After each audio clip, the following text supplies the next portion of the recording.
Nobel Laureate series, which is based on chemistry, and this lecture will be announced, or this lecture will be given by doctors. This lecture will be given by me and Sachin Sawan sir. First of all, good morning to all.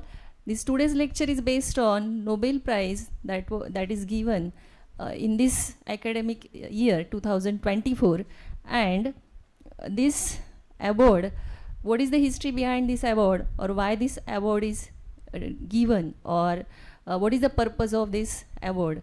Always principal sir guides you for motivating, for doing research, or for doing all good work or proper work in your subjects. What are your subjects? Chemistry, physics, biology, maths. These are the main subjects. And this Nobel Prize is given in the subjects of chemistry, physics, literature, economics, and medicine. These subjects are included in this prize, Nobel Prize. This prize was announced in the year 1896, by the scientist Nobel, according to his wish, or according to his will. After after the 5th anniversary of his death anniversary, the first Nobel Prizes were given, and before giving these prizes, total 3,000 candidates or scientists or members are selected. Letters are given before 1 year before declaration of these Nobel Prizes, and out of these 3,000 members, only 300 are selected, and out of these 300 scientists or research workers, the Nobel Prize winners are selected according to vote basis. And this Nobel Prize includes 3 members for one subject, maximum 3 members, or minimum 1 member. That is the overall idea about this Nobel Prize, which was told to you by Ritika ma'am in the first lecture. Okay, this idea is clear. Now, the chemistry prize, Nobel Prize, what is the cash prize of this award? That is, it is around $1.1 million. That is with medal and diploma, and cash prize is around $1.1 million. Next slide. Selection also, already I told you about history and selection. Now this year's chemistry Nobel Prize is given to 3 scientists. First is David Baker, who studied or found out the computational protein design. Or this Nobel Prize is given for designing the protein. Other 2 scientists are Demis Hassabis and John M. Jumper, who found out the new protein structures. They predicted the 200 million new structures. Means they found out new structures, and David Baker found out the how protein structures he successfully utilized artificial intelligence to predict the structure of almost all known proteins. known proteins वरती काम कोणी केलंय? David बेकरनी. आणि नवीन proteins कोणी शोधून काढलेत? Demis Hassabis and John M Jumper. म्हणजे ह्या 2 सायंटिस्टनी, Demis Hassabis and John Jumper, या 2 सायंटिस्टनी न्यू प्रोटीन्स डिझाईन शोधून काढले. म्हणजे खूप अवघड गोष्ट आहे ॲक्च्युली. ह्याच्यावरती खूप वर्षांपासून काम चालू आहे. म्हणजे 1896 मध्ये जेव्हा नोबेल प्राइज डिक्लेअर झालं तेव्हापासून, त्याच्या आधीपासून याच्यावरती काम चालू आहे. तर ते जे मेन वर्क आहे की स्ट्रक्चर प्रेडिक्ट करणं आणि करेक्ट स्ट्रक्चर प्रेडिक्ट करून इमॅजिन करून डिसाईड करणं की काय स्ट्रक्चर असतील प्रोटीनचे, हे खूप मोठं काम आहे.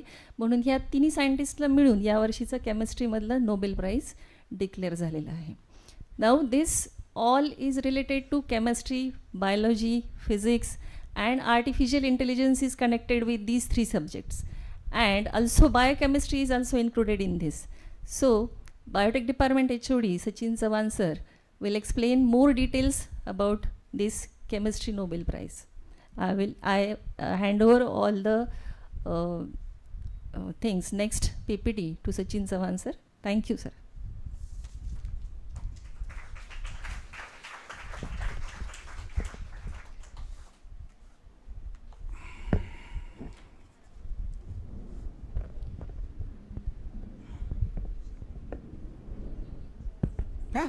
Yes. Just I'm checking the mic and everything. Okay. Good morning, one and all.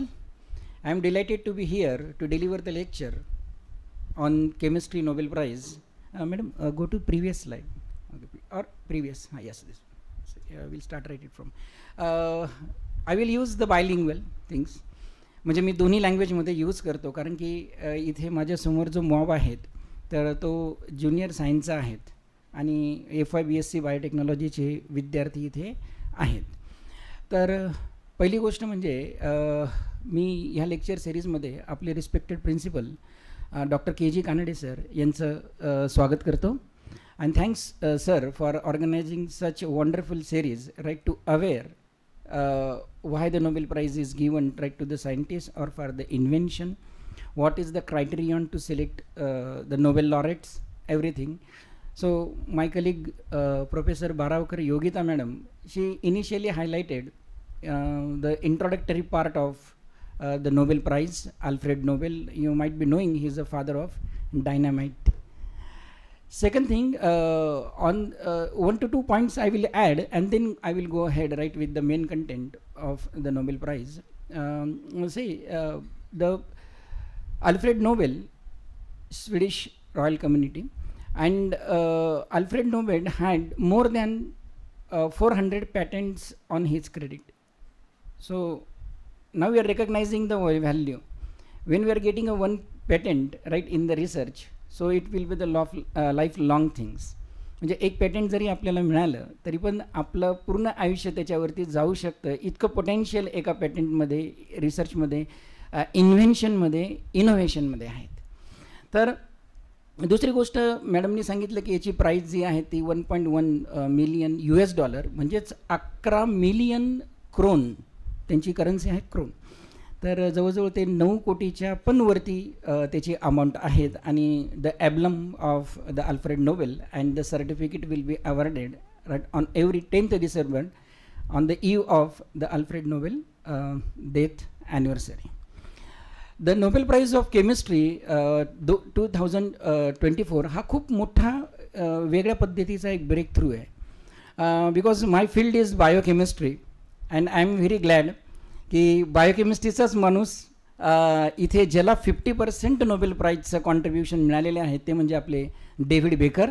त्यांनी for computational designing, that is computational protein designing, आता त्याचे मायन्यूटल्या गोष्टींना मी टच करणार आहे पुढच्या स्लाईड्समध्ये. तर खूप इंटरेस्टिंग पार्ट हा बनत जाईल स्टुडंटनी. तर पहिली गोष्ट, ह्या David baker he is a very high profile person. जवळजवळ बायोटेकचे स्टार्टअप स्टार्ट करण्यापासून तर त्यांना 11 अवॉर्ड्स आहेत आणि टॉप 10 सायंटिस्टमध्ये म्हणजे त्याच्यामध्ये त्यांच्या रँकिंगमध्ये राईट डेव्हिड बेकर यांचं नाव घेतलं जातं. कारण की मी त्यांचा जेव्हा लाईव्ह एक व्हिडिओ ऐकला 8 मिनिटाचा, ॲक्सलंटली ही रिप्रेझेंटेड की what kind of the computational protein design, त्यांनी ते वर्क कसं केलं आणि त्याचा आपल्याला काय फायदा होणार आहे. समरी आणि आउटलुकमध्ये मी सांगणारच आहे. अजून दुसरे 2 scientist, David Baker right from the University of Washington and the Seattle USA. Seattle म्हणजे सी कोस्टलला जी सिटी असते त्याला सिटल असं म्हणतो आपण. आणि दुसरे जे 2 सायंटिस्ट आहेत ते Demis Hassabis and John M. Jumper यांना कशासाठी मिळालं की फॉर प्रोटीन स्ट्रक्चर प्रिडिक्शन. तर प्रोटीन स्ट्रक्चर प्रिडिक्शन हा खूप मोठा आस्पेक्ट आपल्याला जाणवतो. कारण की तुम्ही जर थोडी प्रोटीनची माहिती घेतली तर प्रोटीन कशाने बनतं, it should be interactive. Protein कशाने बनतं, अमायनो ॲसिडने. Very good. किती नॅचरली ऑकरिंग अमिनो ॲसिड्स आहेत, 20 नॅचरली अमिनो ॲसिड असं आपण म्हणतो, पण ॲक्च्युली रिअलमध्ये 22 अमिनो ॲसिड्स आहे. जर रिसर्च पेपर बघितला तर 22 अमिनो ॲसिड. कारण की सायंटिस्टने सेंट्रल डॉग्मामध्ये सांगितलेलं होतं की नॉनसेन्स कोडॉन कोणतंही अमिनो ॲसिड हे करत नाही 64 कोडॉनपैकी. पण नंतर फाइंडिंग झालं की सेलेनोसिस्टीन नावाचा जो अमिनो ॲसिड आहे तो UGA नावाच्या ट्रिपलेट कोडॉनने सिंथेसाइज म्हणजे कोड होतो. म्हणजे हे न्यू फाइंडिंग्स आहेत. पण आता आपल्याला 20 नॅचरली ऑकरिंग अमिनो ॲसिड माहीत आहे. नेक्स्ट द नोबेल प्राईज, बरं हे सांगितलंच मी. नेक्स्ट आता बघा नोबेल प्राईज इन केमिस्ट्रीमध्ये की chemist have the long dream of full understanding and mastering the chemical tool of life. Why we are calling it as a chemical tool of life. जर तुम्ही इव्होल्युशनला थोडं टच केलं, जर इव्होल्युशनची जर माहिती घेतली तर पहिला बायोमॉलिक्यूल जो अस्तित्वात आलेला आहेत, म्हणजे किती बायोमॉलिक्युल्स आहे? 3 बायोमॉलिक्युल्स. त्याच्यातलं आहे पहिलं कार्बोहायड्रेट, दुसरं आहे प्रोटीन आणि तिसरं आहे लिपिड्स. तर ह्या तिघांपैकी सगळ्यांना समजतं आहे? हां, सगळ्यांना तिघांपैकी एक बायोमॉलिक्यूल जो असा आहे की तो पहिले फॉर्म झालेला आहे, that is non as a protein. आणि ही प्रोटीनची टर्म कॉइन केलेली आहे ती एका सायंटिस्टनी कॉइन केली, त्याचं नाव आहे मुल्डर, राईट. अँड बेन्झर नावाच्या सायंटिस्टनी त्याला खरं रूप दिलं नंतर. तर this dream is now within the reach. म्हणजे डेमिस हॅसावेस and John M Jumper have successfully utilise the artificial intelligence to predict the structure of almost all known protein. आता गोष्ट अशी आहे, प्रोटीनचं स्ट्रक्चर प्रिडिक्ट करणं इतकं इझी काम नाही जसं लाईक DNA आणि RNAचं. DNA कसं आहे, डबल स्टँडर्ड आहे.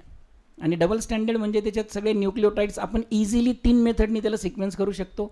मॅक्झम गिल्बर्ट मेथड आहेत, त्याच्यानंतर सॅंगर डायडिऑक्सी मेथड आहेत, त्याच्यानंतर ऑटोमेटेड DNA सिक्वेन्सिंग मेथड आहेत, त्याच्यानंतर पायरो सिक्वेन्सिंग आहेत, नंतर नॅनो सिक्वेन्सिंग आहेत, नंतर रेड दॅट इज टॉरेंट टॉरेंटचं एक मेथड तिथे आहे, तिथे खूप हाय थ्रूपुट मेथड आहे. पण DNA फक्त डबल स्टँडर्ड आहे. जेव्हा आपल्या बॉडीमध्ये DNA RNA फॉर्म करतो, RNA हा प्रोटीन फॉर्म करतो, पण protein is achieving a more complexity. म्हणजे कॉम्प्लेक्सिटी ऑफ द स्ट्रक्चर जर आपण बघितलं, त्याच्या गुंतागुंती जर बघितल्या आपण, तर ते खूप वेगळ्या अँगलने आपल्याला तो प्रोटीन दिसतो. कारण की it is a sequence of the amino acid. खूप अमिनो ॲसिड असतात, म्हणजे 20 नॅचरली अमिनो ॲसिड्स. म्हणजे कसं आहे की ते त्यांची सिक्वेन्स रिपीट होत असते. म्हणजे glycine glycine glycine lysine lysine lysine, right, leucine leucine leucine, असे 20 अमिनो ॲसिड मी तुम्हाला इनलिस्ट करू शकतो, but I will not waste the time. पण एक एक्झाम्पल द्यायचं म्हणजे त्यांची सिक्वेन्स असते. जसं तुम्ही AUG लिहिलं, तुम्हाला माहिती आहे 12वीच्या विद्यार्थ्यांना पण मॉलिक्युलर बेसिस ऑफ इनहेरिटन्स नावाचे चॅप्टर आहेत. तर त्याच्यात तुम्ही जर AUG लिहिलं तर तो मिथाइन कोड करतो, पण त्याच्या उलटं पालटं काही केलं तर त्याचा काही अर्थ उरत नाही. म्हणजे जी कोडिंग इन्फॉर्मेशन आहे with respect to the central dogma of molecular biology ही आपल्या DNA मध्ये असोसिएटेड आहे. आणि DNAचा आउटकम म्हणजे प्रोटीन. म्हणजे जेव्हा क्रिक बोलले 1966ला, की क्रिक यांनी सांगितलं की central dogma of molecular biology म्हणजे रेप्लिकेशन, ट्रान्स्क्रिप्शन आणि ट्रान्सलेशन. म्हणजे आजचा जो फोकस आहे तो ट्रान्सलेटेड प्रॉडक्ट आहे. म्हणजे RNAवरची जी इन्फॉर्मेशन होती ती डिकोड होऊन प्रोटीनमध्ये गेली.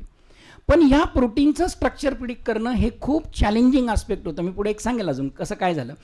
तर आता this is the cutting edge of the artificial intelligence. Okay, artificial intelligence. काल yesterday you people might saw the consequences of the artificial intelligence. Allat madam delivered the lecture on the AI. पण same बायोकेमिस्ट्रीमध्ये पण अशी गोष्ट होऊ शकते की AI use करून प्रोटीनचं structure predict करू शकतो. ही खूप मोठी अचिव्हमेंट आहे. दुसरी गोष्ट, David Baker has learn how the master life's building block, त्याला master life of building block म्हणतात, create the entirely new proteins and the potential for their discovery is enormous. म्हणजे हा काही सफिशियंट रिसर्च नाही आहे, पण हा एक ब्रेक थ्रू आहे. नेक्स्ट, आता जर तुम्ही first granny picture of the protein जर बघितलं तर 2 सायंटिस्ट होते. त्यांचं नाव होतं, एकाचं नाव होतं जॉन केंड्र्यू आणि दुसऱ्याचं नाव होतं मॅक्स पेरूज. हे जे 2 सायंटिस्ट आहे ना, यांना 1962चा नोबेल प्राईज मिळालेला आहे. कशासाठी? Do you know? Mars peruse. कारण की हा एक 1962 मधला सर्वात मोठा ब्रेक थ्रू मानला जातो की त्यांना हे नोबेल प्राईज हिमोग्लोबिनचं structure determination by using x-ray crystallography and NMR. X-ray ऐकलं ना तुम्ही? एक प्रश्न विचारू का? What is X in x-ray? What is X in x-ray? कारण की नोबेल प्राईजच्या हिस्ट्रीमधलं 1901चं केमिस्ट्रीचं जे नोबेल प्राईज आहे जर्मन सायंटिस्ट रॉन्जन यांना दिलं गेलेलं आहे. एक्स म्हणजे काय, जसं अल्फा बघतो, बीटा बघतो, गॅमा बघतो, पण एक्स म्हणजे काय. ॲक्च्युली ते कोणीच प्रेडिक्ट करू शकलं नाही. जर तुम्ही गुगलला पण टाकाल ना तर तुम्हाला त्याचं अर्थ कळेल की इट इज अननोन म्हणून त्याला एक्स नाव दिलं गेलेलं आहे. तर मार्स जॉन डेंड्रू आणि मार्स पेर्यूज यांनी जेव्हा सक्सेसफुली हिमोग्लोबिनचं स्ट्रक्चर एक्सरे क्रिस्टलोग्राफी करून आणि न्यूक्लिअर मॅग्नेटिक रेझोनन्स हे टेक्निक वापरून केलं तेव्हा त्यांना नोबेल प्राईज मिळालेलं आहे. पण तुम्हाला याच्यातलं एक गंमत सांगतो आता की हे जे हिमोग्लोबिनचं स्ट्रक्चर प्रिडिक्शन आहे ना, हिमोग्लोबिन माहिती आहे सगळ्यांना haemoglobin, yes it is there in the RBCs, it is transport protein. आणि हे हिमोग्लोबिन हे क्वाटर्नरी स्ट्रक्चर आहे आणि ह्या हिमोग्लोबिनचं स्ट्रक्चर प्रिडिक्ट करायला किती वर्ष लागली, 33 वर्ष लागली. 33 years it took almost two predict the structure. जर तुम्ही लाईव्ह जर विचार केलं तर किती मिलियन्स प्रोटीन्स असतील की त्याचं स्ट्रक्चर अजूनपर्यंत आपण प्रिडिक्ट केलेलं नाही. Those protein we are calling them as a novel protein. Novel म्हणजे काय, नवीन, जे नैसर्गिक प्रोटीन नाही आहेत. ओके, तर नेक्स्ट याच्यानंतर अजून एक मोठा ब्रेक थ्रू केमिस्ट्रीत मिळाला आणि ते होते, आणि आम्हाला एक बायोकेमिस्ट्रीमध्ये खूप चांगला कंटेंट यांचा आहे आणि विद्यार्थ्यांना मी याच्यावर कमीत कमी 1 तास लेक्चर देतो, ते म्हणजे ख्रिश्चन ॲन्फिन्सन. तर ॲन्फिन्सन यांनी 1972साठी सगळ्या सायंटिस्टला एक क्वेश्चन पडला होता की जसं DNA डिनेचर होतं तर प्रोटीन डिनेचर होतं आणि रिनेचर होतं का, कारण की DNA डिनेचर झाला तर रिनेचर पण होतं, पण तसं प्रोटीनच्या बाबतीत घडतं का. Because life is not following simplicity, life is following complex structure. DNA simple आहे, RNA त्याच्यापेक्षा सिम्पल आहे, पण प्रोटीन कॉम्प्लेक्स बनलं आहे कारण की it is having a 3 dimensional structure. 3D ऐकलं ना सगळ्यांनी, हां 3 डायमेन्शनल स्ट्रक्चर. तर 360 डिग्री अँगलमधनं आपल्याला प्रोटीनला बघावं लागतं. आणि ह्या एक्सपेरिमेंटमध्ये ॲन्फिन्सन यांनी सांगितलं की जेव्हा एखादा प्रोटीन, त्यांनी एक एक्झाम्पल दिलं इथे, त्याला म्हणतात रायबोन्यूक्लियस ए. हा प्रोटीन काय करतो, हा प्रोटीन RNAचे तुकडे करतो. देर is a degradation of the RNA into the fragments, त्याला रायबोन्यूक्लियस ए असं म्हणतात.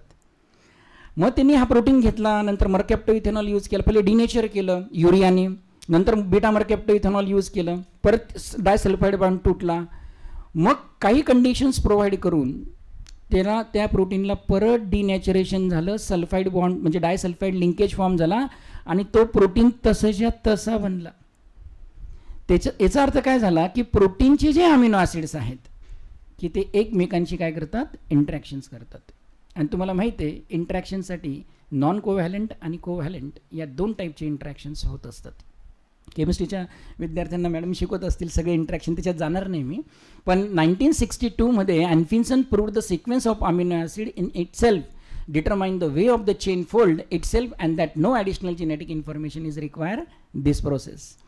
म्हणजे ॲडिशनल जेनेटिक इन्फॉर्मेशन काही फोल्डिंगला लागत नाही असं ख्रिश्चन ॲन्फिन्सन यांनी 1961 साली सांगितलं आणि he was awarded the Nobel prize in year 1972. आता पुढचा मुद्दा, हां. तर बेकर, आता बघा, Baker and colleagues went on to show that the wide range of the protein structure could be design.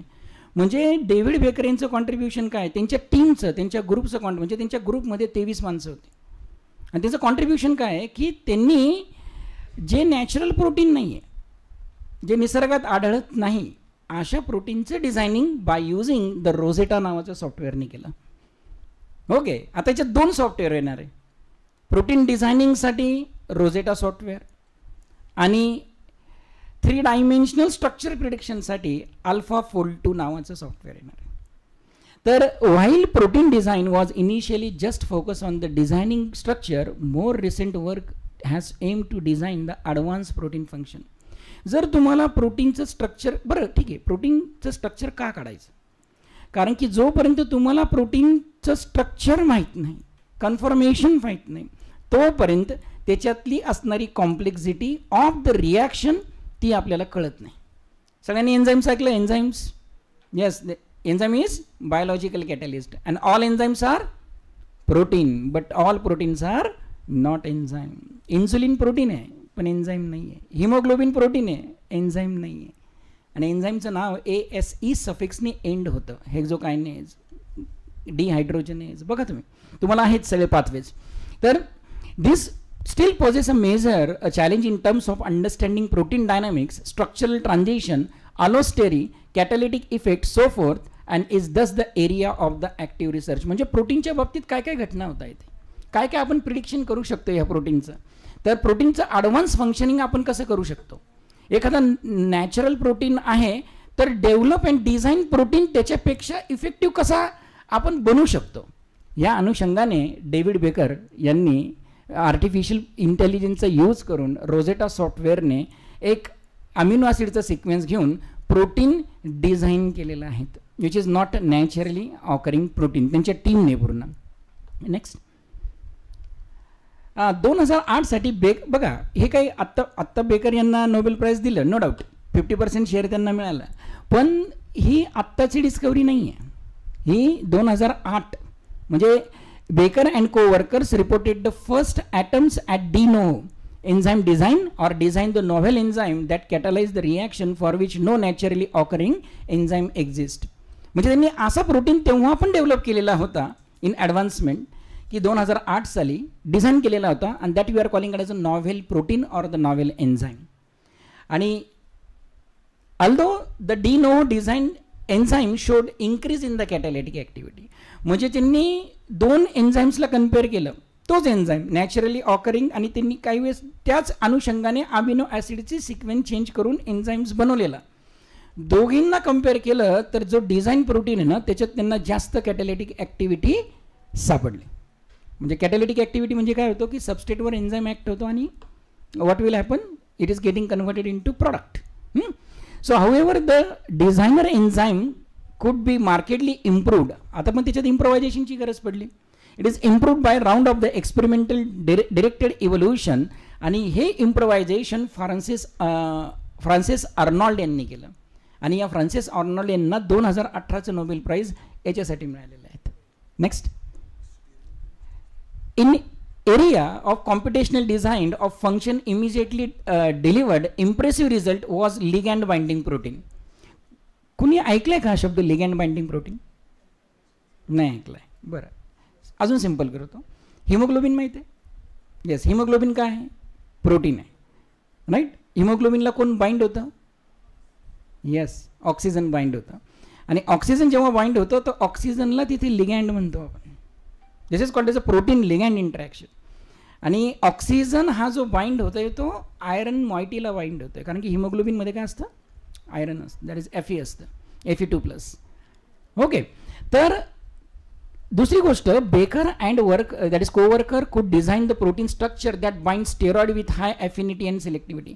मग त्यांनी असं एखादं असं प्रोटीन डेव्हलप केलं की ते स्टेरॉइडची ॲफिनिटी दाखवतं. यु नो स्टेरॉइड, परत हे बेकरचं कॉन्ट्रीब्युशन आहे. परत स्टेरॉइड माहिती आहे सगळ्यांना? येस, स्टेरॉइडचा बॅकबोन कोलेस्टेरॉल आहे, आणि मेटाबॉलिक पाथवेमध्ये कोलेस्टेरॉलपासून स्टेरॉइड सिंथेस, त्याला इकॅनोसाइड्स म्हणतात बायोकेमिस्ट्रीच्या लँग्वेजमध्ये. Already the initial design show binding affinities in the micromolecular range, and they could be improved laboratory evolution to reach the nano to the picomolar range. म्हणजे इतक्या पण मोठी क्वांटिटीमध्ये आपल्याला प्रोटीन नाही लागणार. So will require in the nano or pico. Nano म्हणजे किती? 10⁻⁹. ओके, आणि पिको म्हणजे किती? 10⁻⁻12. ओके, तर एवढ्या कमी क्वांटिटीमध्ये आपल्याला तो प्रोटीन एखाद्या रिॲक्शनसाठी लागू शकतो, जसं PCR ला लागतो. ओके, प्रायमर पिकोमोलर्समध्ये लागतो. Next, why Nobel prize? Here 1/2 of the prize ते मी तुम्हाला सांगितलं, पण this has allowed them to predict the structure of almost, जसं मॅडमनी त्यांच्या स्टार्टिंगला सांगितलं की 200 मिलियन नोन प्रोटीन. बघा तुम्ही quantity 200 million. What is your good name? Shalini, 1 million means how much lakh? 1 million म्हणजे किती लाख होतात? 10 लाख एक्झॅक्टली. तर आता तुम्ही कॅल्क्युलेट करू शकतात की 200 मिलियन प्रोटीनचं स्ट्रक्चर हित आहे. The other half of the prize David Baker, आणि त्यांना जेव्हा मिळालं तेव्हा त्यांनी entirely new structuring of the protein तेव्हा ते केलं. तर Nobel prize in the chemistry recognise two different discovery and to understand the challenges in the coming future. आता प्रोटीनच्या बाबतीत काय काय चॅलेंजेस आहेत हे जर अंडरस्टँड करायचे असले तर कुठेतरी इनिशिएटिव्ह त्यांनी घेतलेला होता. बाकीचं लिटरेचर त्यांनी बघितलं, त्याच्यावरनं त्यांनी ॲनालॉजी सेट केली. तर नेहमी मी म्हणत असतो की ॲनालॉजी ही खूप महत्त्वाची, ॲनालिटिकल ॲबिलिटी खूप महत्त्वाची, तुमची थॉट प्रोसेस. म्हणजे मला एक नोबेल प्राईज आठवतं आणि ते तुम्हाला पण माहीत आहे की 1953मध्ये वॅटसन अँड क्रिकला नोबेल प्राईज मिळालं, माहिती आहे ना? येस. मग त्याच्या अगोदर DNA माहीत नव्हता का? माहिती होतं. त्या वॅटसन आणि क्रिक या दोन सायंटिस्टने काय केलं, फक्त डेटा कलेक्ट केला. रोझलिंड फ्रँकलिन विल्किन्स यांचं जे काम झालेलं होतं आणि त्याच्यावरनं त्यांनी सांगितलं की काय सांगितलं की हे जे डेटा आपण कलेक्ट केलेला आहे तर त्याचं 3 डायमेन्शनल स्ट्रक्चर आणि दुसरी गोष्ट त्याचं डबल हेलिकल मॉडेल त्यांनी तयार केलं. And they presented the double helical model. म्हणजे तिथून आपल्याला कळलं की काय काय कॉम्पोनंट्स असतात, कोणत्या कोणत्या टाईपचे बॉन्डिंग त्याच्यात असतात आणि त्यांनी लॅबोरेटरीमध्ये एक्सपेरिमेंट केलेले नाहीत. दिस इज द कम्प्लीट ॲनालॉजी. जसं इथं आपण डेव्हिड बेकर यांचं कॉन्ट्रीब्युशन बघतो की बुवा ते डिझाईन करतात ते protein which is not a natural. Okay, next. Revealed protein secrets through the computing and the artificial intelligence. म्हणजे सांगायचं असं आहे मला इथे की 20 अमिनो ॲसिड आहे, they are combining in the endless way. And so using the information of the DNA blueprint amino acid are link together our cell to form the string. म्हणजे तुम्हाला माहिती आहे त्या स्ट्रिंगला आपण नाव देतो पॉलिपेप्टाईड. तुम्ही ऐकलं असेल पॉलिपेप्टाईड, प्रोटीन इज पॉलिपेप्टाईड. तर this structure is what gives the problem, that is protein, their function, and some becomes chemical building blocks and can create a muscles. आता बघा हे प्रोटीनचं स्ट्रक्चर प्रिडिक्शन काय इम्पॉर्टंट आहे.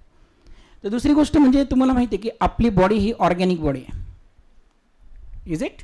Yes, carbon body आहे आणि याच्यात muscles 3 टाईपचे मसल्स. त्याच्यानंतर horn or feathers.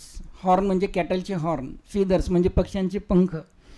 Right. While other may be the hormones, it is a chemical messenger. हॉर्मोनचे वेगळे वेगळे नेचर्स असतात की बायोकेमिकल, अमिनो ॲसिड असू शकतं. Okay, link amino acid carbohydrate असू शकतं, प्रोटीन असू शकतं. इन्सुलिन हा प्रोटीन आहे बघा. इन्सुलिनसाठी सुद्धा नोबेल प्राईज आहे फेडरिक सँगर यांना. 2दा नोबेल प्राईज आहे त्यांना, एक DNAच्या सिक्वेन्सिंगसाठी, एक प्रोटीनच्या सिक्वेन्सिंगसाठी. म्हणजे किती मोठा ब्रेक थ्रू दिला बघा. या सायंटिस्ट लोकांनी त्यांचा कुठे ना कुठेतरी जाऊन ह्या सायंटिस्टचा रेफरन्स घेतलेला आहे आणि त्या अनुषंगाने त्यांनी विचार केला की आपण एखादं असंच एक आर्टिफिशियल प्रोटीन डिझाईन करू शकतो का. मी पहिले डिझायनिंगवर बोलतो, नंतर कॉम्पिटेशनलवर बोलेल.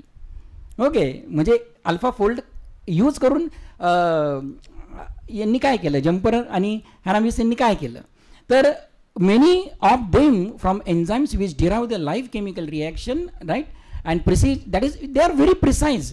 म्हणजे स्ट्रक्चर जे असतं ना प्रोटीनचं इंट्रॅक्शन होऊन ते एकदम 3 डायमेन्शनल एकदम प्रिसाइज स्ट्रक्चर बनतं.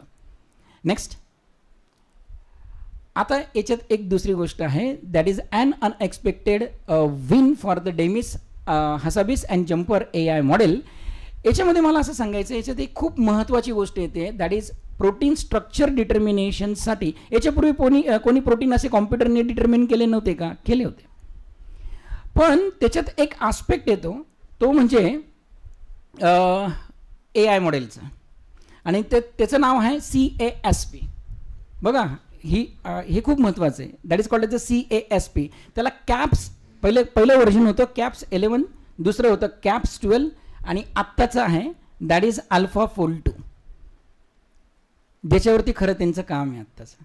हाय थ्रूपुट सॉफ्टवेअर. ओके, पण ते ॲक्च्युली पेड सॉफ्टवेअर आहे फॉर द अकॅडमिक पर्पज.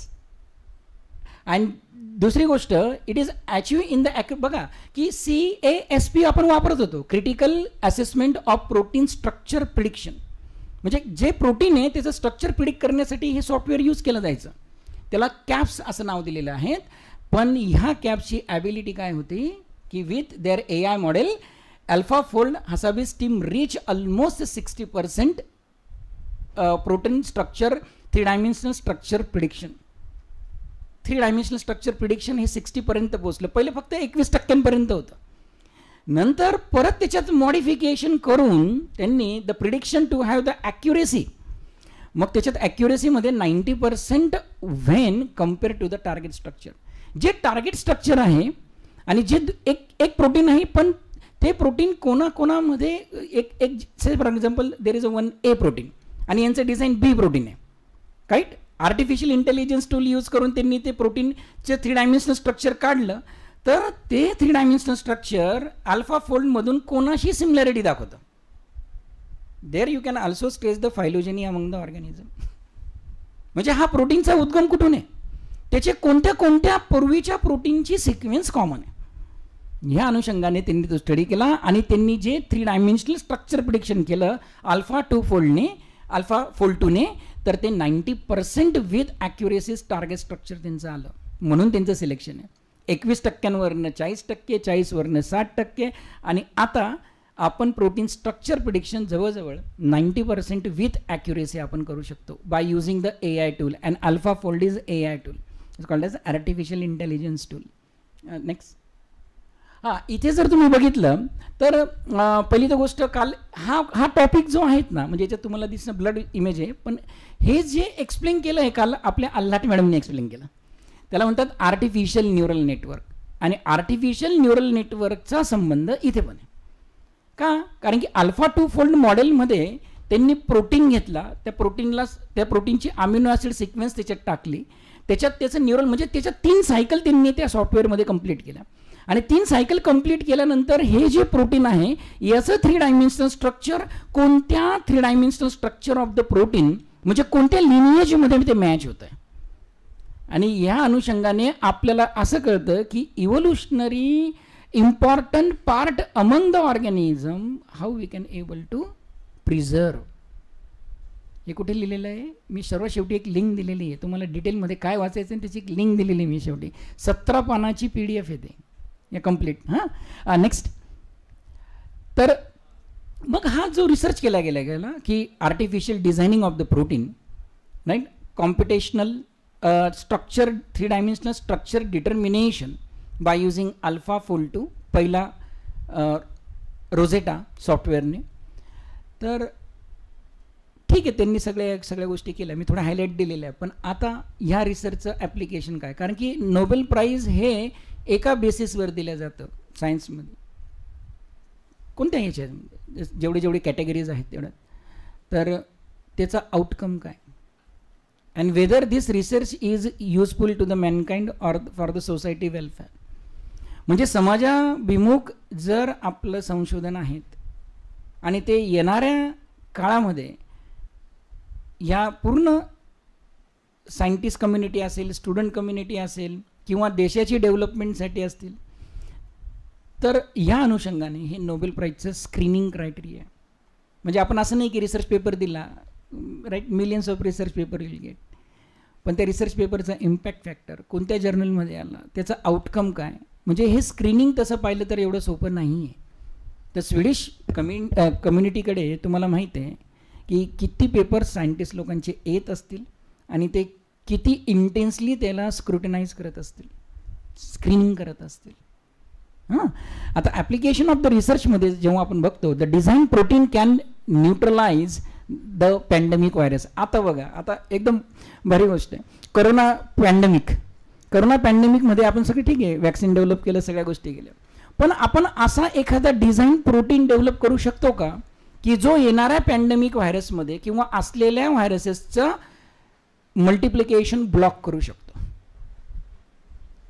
शकतो, राईट. डेव्हिड बेकर यांची स्ट्रॅटेजी इथे वापरली ना, तर आपण हा असा प्रोटीन निर्माण करू शकतो जेणेकरून, आता तुम्हाला माहिती आहे कोरोना व्हायरस म्हणजे हा स्पाईक प्रोटीन व्हायरस आहे आणि त्याचे स्पाईकच आपले रिसेप्टर्स रेकग्नाइज करायचे आणि बॉडीमध्ये म्हणजे सेल्समध्ये एंटर करायचे. आणि आपल्या वॅक्सिनने काय काम केलं, तुम्ही कोविशिल्ड बरोबर आहे, कोवॅक्सिन, हे जे वॅक्सिन घेतलं तर त्याच्या मेमरी सेल अँटीबॉडी फॉर्म झालं. ते अँटीबॉडी काय आहे? What is antibody? अँटीबॉडी 10व्या नंबरचा chapter human disease and their control, 12वी, सांगा पहिलाच पार्ट आहे इम्युनॉलॉजी, सांगा झालाय ना अँटीबॉडी. बरं, अँटीबॉडी नाव ऐकले ना तुम्ही? Yes, it is why shape. म्हणजे बरेच प्रकार असतात, त्याच्यातलं इम्युनोग्लोबिलिन जी आहे ते अँटीबॉडी आहेत. दॅट इम्युनोग्लोबिलिन जीन, बरोबर आहे की नाही? त्याच्यात 2 हेवी चेन 2 लाईट चेन, ते पण क्वाटर्नरी स्ट्रक्चरच आहेत, म्हणजे तो पण प्रोटीन आहे. आलं लक्षात? पण आपण असं डिझायनिंग प्रोटीन त्याच्यापेक्षा काही इफिशियंट प्रोटीन आपण बनवू शकतो का जेणेकरून त्याची स्पाईक प्रोटीन आपल्याला थांबवता येतील आणि सेलचे इन्फेक्शन रोखता येईल. तर त्याच्यासाठी हा रिसर्च युजफुल ठरणार आहे. Degradation of the plastic by design protein, very good, हा तर खूप चांगला aspect. Biodegradation of the plastic ही खूप मोठी समस्या आहे. Plastic plant because we are living in the plastic age. आता रिसायकलेबल प्लास्टिकच्या बाबतीत नाही बोलत, पण जे नॉन रिसायकलेबल किंवा जे डिग्रेड होत नाही वातावरणामध्ये. तुम्हाला माहिती आहे का, एक पॉलिथिन बॅग डिग्रेड व्हायला किती वर्ष लागतात? जवळजवळ 1000 वर्ष लागतात. म्हणून बायोटेक्नॉलॉजीचा पण एक ॲस्पेक्ट याच्यात असा आहे की बुवा bioplastics that is degradable plastic, eco friendly. Eco friendly हा शब्द खूप महत्त्वाचा आहे सध्या, म्हणजे एन्व्हायरमेंट फ्रेंडली.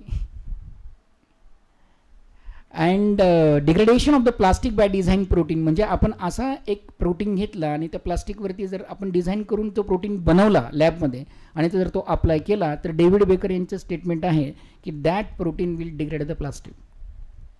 त्यांचा इंटरव्ह्यू घेतला तेव्हा त्यांनी हे सांगितलेलं होतं. Protein interaction with the solar radiation. बघा आता गोष्टी, असे काही प्रोटीन प्लांटमध्ये आपण डेव्हलप करू शकतो की जेणेकरून सोलर रेडिएशन ट्रॅप होऊ शकतात. म्हणजे कार्बन डायऑक्साईड तुम्हाला माहिती आहे फोटोसिंथेसिससाठी काय लागतं? Carbon dioxide, water molecule, chloroplast आणि म्हणजे क्लोरोफिल आणि लाईट, सोलर लाईट. आणि परत ती फिक्सेशनची प्रोसेस आहे कार्बन डायऑक्साईड, ती आपण वाढवू शकतो का? म्हणजे जेणेकरून plant will perform the efficient photosynthesis. आपण जगतो आहोत ते फोटोसिंथेसिसवरच जगतो आहोत. बिकॉज आर्टिफिशियल म्हणजे आपण म्हणतो ना की मॅन मेड इकोसिस्टम, म्हणजे ॲग्रिकल्चर जी आहे ती मॅन मेड इकोसिस्टम आहे, ती आपण बनवलेली आहे. पण जर सूर्यप्रकाश नसेल तर वनस्पती उगवणार नाही, क्रॉप प्लांट्स होणार नाही, मग फूडचा प्रॉब्लेम परत. कालच आपण सरांच्या मार्गदर्शनाखाली वर्ल्ड फूड डे आपण घेतला.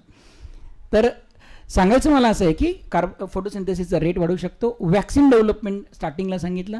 कॅन्सर टार्गेट, म्हणजे एखादं प्रोटीन असं आपण डिझाईन करू शकतो का त्या कॉम्पिटेशनल मॉडेलने की बुवा ते आपल्याला त्याचं 3 डायमेन्शनल स्ट्रक्चर प्रिडिक्ट करून त्याची ॲक्टिव्हिटी काही अमिनो ॲसिडचं इंटरॅक्शन करून किंवा ॲक्टिव्हिटी वाढवून आपण करू शकतो का? तर येस, डेफिनेटली आपण करू शकतो. कारण की काही कॅन्सरचे जे टार्गेट्स आहेत, आता मी कॅन्सरच्या बाबतीत म्हणजे इन्फॉर्मेशन खूप आहे त्याच्या बाबतीत, पण एक शॉर्टमध्ये सांगेल की जेव्हा अनकंट्रोल सेल ग्रोथ होते तेव्हा त्याला कॅन्सर म्हणतात. आणि त्या कॅन्सरचं जर आपण P54 प्रोटीन नावाचा जो घटक आहे आपल्या बॉडीमध्ये त्याला म्हणतात P54, आणि या P54चं कॅस्केडमध्ये जर प्रॉब्लेम झाला आणि सायक्लिंग डिपेंडंट कायनेजमध्ये प्रॉब्लेम झाला तर ट्युमर, मेटास्टॅसिस या सगळ्या गोष्टी बॉडीमध्ये होत्या. मग त्याला रिस्पॉन्सिबल कोण आहे? That is protein. मग असा एखादा प्रोटीन टार्गेट करतो की तो सेलचं प्रॉलिफरेशन थांबवतो. प्रॉलिफरेशन म्हणजे काय की सेल डिव्हाइड करण्याचं थांबवतो. This is called as unwanted division. दुसरी गोष्ट म्हणजे असे replacement of incorrectly folded protein. जे प्रोटीन इनकरेक्टली फोल्डेड आहेत म्हणजे डिसिजेसमध्ये, अल्झायमर माहिती आहे का? अल्झायमर माहिती आहे ना? काय कशाने होतं? प्रोटीनचं स्ट्रक्चर का महत्त्वाचं आहे आपल्या बॉडीमध्ये हाच मुद्दा आहे 3 डायमेन्शनल. कारण की प्रोटीन जेव्हा फोल्ड होतं, मराठीत सांगतो, प्रोटीन जेव्हा फोल्ड होतं तेव्हा हायड्रोफोबिक अमिनो ॲसिड इंटेरियरला येतात. इंटेरियर म्हणजे they are minimising the contact with water, आणि जेवढे पोलर अमिनो ॲसिड असतात ते सगळे सरफेसला येतात. आणि सरफेसला आल्यानंतर ते वॉटरशी हायड्रोफिलिक इंटरॅक्शन करतात. इंटेरियरला हायड्रोफोबिक म्हणजे वॉटर रेपेलंट आहे, आणि त्याच्यामुळे एखादं प्रोटीन आपल्या बॉडीमध्ये थांबतं, नाही तर ते डिग्रेड होईल. म्हणून सांगायचं मला असं आहे की folding of protein is one of a very important aspect. आणि जेव्हा प्रोटीनची प्रॉपर फोल्डिंग होत नाही तेव्हा अल्झायमर नावाचं, त्याला मराठी स्मृतिभ्रंश असं म्हणतो. 60 वर्ष वयाच्या माणसांच्या याच्यामध्ये बहुतांशी ते काही पेशंट्स दिसतात. त्याच्यात सांगायचं असं आहे की अमायलॉइड प्लाक नावाचं जे प्रोटीन आहेत ते मिसफोल्ड होऊन तयार झालेलं आहे. म्हणजे प्रोटीन प्रॉपरली फोल्ड होणं आपल्या बॉडीमध्ये कॅटॅलिटिक ॲक्टिव्हिटीसाठी किती गरजेचं आहे तर ते हे सांगतं. तिसरी गोष्ट परत ह्या ॲप्लिकेशन ऑफ द रिसर्चमध्ये ब्लॉक स्नेक व्हेनम. स्नेक माहीत व्हेनम, सगळे स्नेक पॉयझनस असतात का? नाही. Some are venomous, some are non venomous. जर तुम्ही आता रॅटल स्नेक घेतला तर त्याचं पॉयझन आहे हिमोटॉक्झिक पण आहे, न्यूरोटॉक्झिन पण, म्हणजे नर्वस सिस्टीमलाही अफेक्ट करतं आणि टिश्यू पण गळायला लागतात रॅटल स्नेक्सचे. मग ह्या व्हेनममध्ये आता त्याच्यासाठी काय अँटी व्हेनम डेव्हलप केलेलं आहे. आणि लक्षात ठेवा, जेव्हा स्नेक बाईट होतो तेव्हा स्नेकच्या व्हेनममध्ये खूप कॉन्सन्ट्रेटेड प्रोटीन्स असतात आणि त्याचं नाव आहे फॉस्फोलायपेजेस. आणि ते फॉस्फोलायपेजेस काय करतात, सगळ्या आरबीजीच्या आपण म्हणतो ना की त्याचे जे मेम्ब्रेन आहे फॉस्फोलिपिड बायलेअर, फॉस्फोलिपिडवर ॲक्ट होतात आणि मेम्ब्रेनची इंटिग्रिटी जातं आणि म्हणून आपलं रक्त पातळ व्हायला लागतं आणि हार्टवरचा प्रेशर चालला जातो. हे मेकॅनिझम आहे की हाऊ स्नेक वेनम, आणि फ्रॅक्शन ऑफ सेकंदमध्ये ते ॲक्ट व्हायला लागतं. म्हणजे तुम्ही विचार करा, याच्यात असणारे इनॉर्मस प्रोटीन्स आहे, आणि अशा प्रोटीन्स, वेनोमिनस प्रोटीनला आपण काही असे डोजेस डेव्हलप करू शकतो का डिझाईन प्रोटीनवरनं, की जेणेकरून त्या व्हेनमचा इम्पॅक्ट आपल्या बॉडीवरती आफ्टर स्नेक बाईट होणार नाही. Breakthrough. दुसरी गोष्ट अशी की protein base inhibitors develop by designing the novel protein by EI tool. Protein base inhibitor, हां, आता या प्रोटीन बेस इनिबिटरवरती जर बोलायचं झालं तर तुम्हाला एक माहिती आहे की आपण जेव्हा आजारी पडतो तेव्हा डॉक्टर आपल्याला काय देतात, अँटीबायोटिक्स देतात की नाही. पण काही वेळेस काय होतं की अँटीबायोटिक्स ॲक्ट होत नाही, कारण की अँटीबायोटिक्स दिल्यानंतर पण आपली तब्येत तशीच राहते जशी पहिली होती. मग हे कसं झालं असेल? आणि कारण की तुमच्या बॉडीमध्ये बॅक्टेरिया असे गेलेले आहे की त्याच्यात प्लाझ्मिड आहेत, आणि त्या प्लाझ्मिडला अँटीबायोटिक रेजिस्टंट जीन आहेत. अँटीबायोटिक रेजिस्टंट जीन म्हणजे असा की बुवा तो अँटीबायोटिक्सला डिग्रेड करणार आहे. जसं एक एक्झाम्पल द्यायचं राहिलं, एम्पिसिलिन. तुम्हाला पेनिसिलिन माहिती आहे? Yes, penicillin is beta lactam ring. त्याला डिग्रेड करणारा लॅक्टेमेज नावाचा एन्झाईम आहे, म्हणजे प्रोटीन आहे, आणि त्यामुळे आपल्याला मग डोजेस वाढवावे लागतात. मग आपल्याला असं एक प्रोटीन डिझाईन करून त्या बॅक्टेरियाच्या फिजिओलॉजीमध्ये, आपल्या बॉडीमध्ये गेलेल्या बॅक्टेरियाच्या फिजिओलॉजीमध्ये काही चेंजेस करता येतात का? राईट. हा एरिया एक मेडिसिनच्या फील्डमध्ये ओपन झालेला आहे. म्हणजे वी कॅन, आता हा सगळ्यात मोठा आस्पेक्ट आहे रिसर्चच्या आमच्या बायोटेक्नॉलॉजीमध्ये, मल्टी ड्रग रेजिस्टन्स. कारण की तुम्हाला काय वाटतं की बॅक्टेरिया ते आता जर आपण त्याला मारून ते इव्हॉल्व्ड होतात, they are changing themselves as time goes. ते स्वतःला परिवर्तित करतात. पहिले बघा ना तुम्ही, मॉस्किटो किल करण्यासाठी गव्हर्नमेंटने DDT वापरलं, पण नंतर परत बॅन झालं. त्या DDTला सुद्धा मॉस्किटो रेजिस्टंट झाले होते. म्हणजे इव्होल्युशनरी पार्ट आहे, ॲडॅप्टेशन इज अ पार्ट.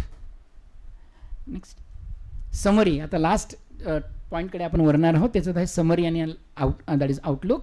मग the AlphaFold 2 team immediately created the large database, right, of the predicted protein structure, first for the human proteome and then for the that is majority of the sequence, that is more than 200 million. हे एकट्या दुकट्याचं काम नाही आहे, हे तिथं शब्द use केला गेलेला आहे टीम.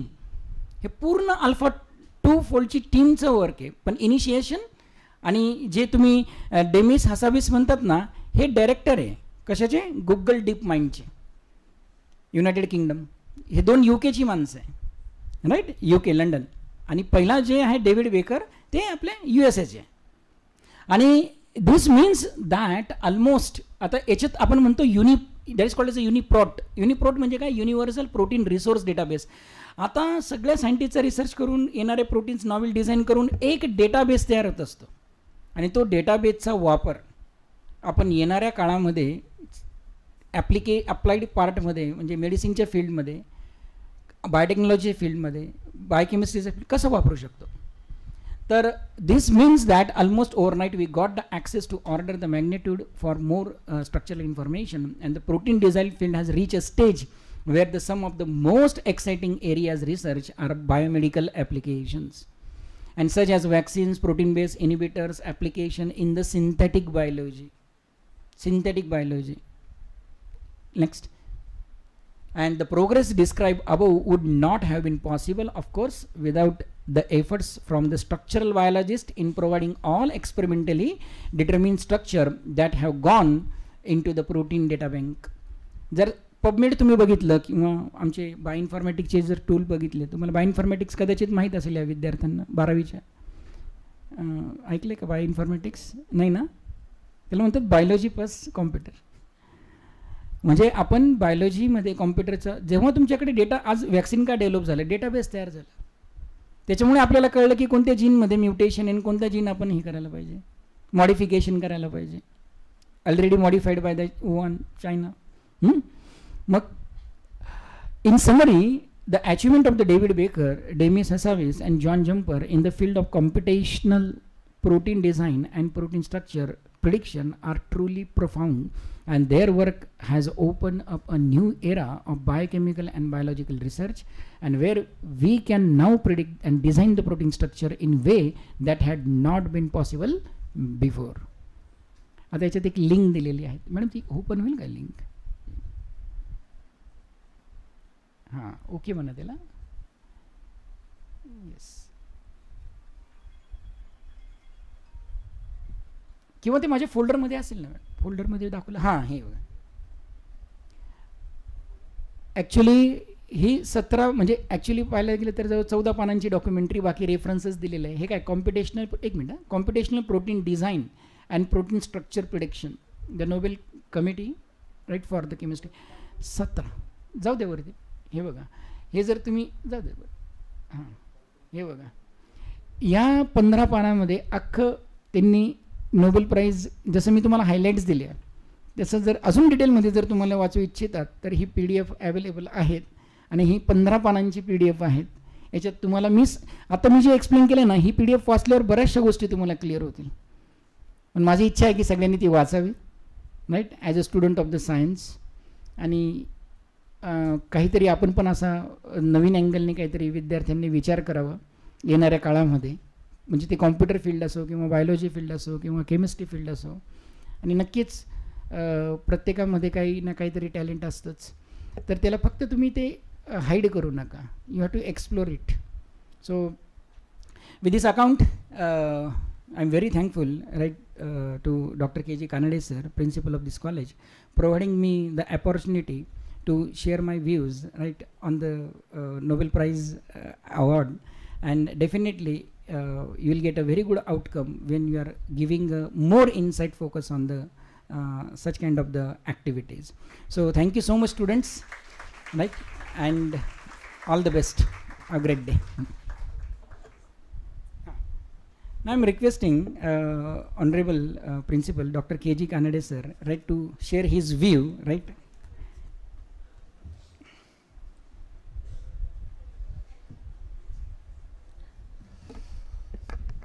मला वाटते आजचं आपलं सायन्सच्या विद्यार्थ्यांना एक तिसरं लेक्चर आहे, आणि उद्या तुम्ही नसणार आहे हॉलमध्ये. म्हणजे आपल्यापैकी काहींना आनंद झाला असेल, काहींना वेगळं झालं असेल, परंतु ही सर्व लेक्चर जी आहेत ती आपण यूट्यूबवर आपल्या महाविद्यालयाच्या वेबसाईटवर आहेत.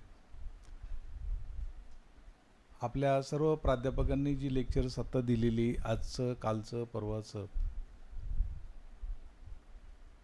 ही लेक्चर यूट्यूबवर उपलब्ध का करून दिलेत, याच्या पाठीमागचा उद्देश जर तुम्ही बघितला, मला माहिती आहे की एक अशा 1-2 तासामध्ये काही समजणाऱ्या गोष्टी नाही आहेत,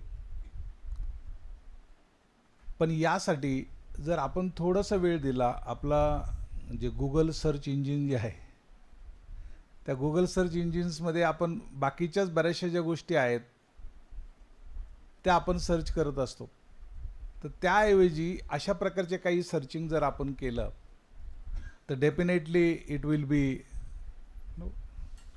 बी हेल्पफुल, की तुमच्या करिअरसाठी तो पुढे उपयोग होणार आहे. आणि म्हणून दरवर्षी सप्टेंबर महिन्यामध्ये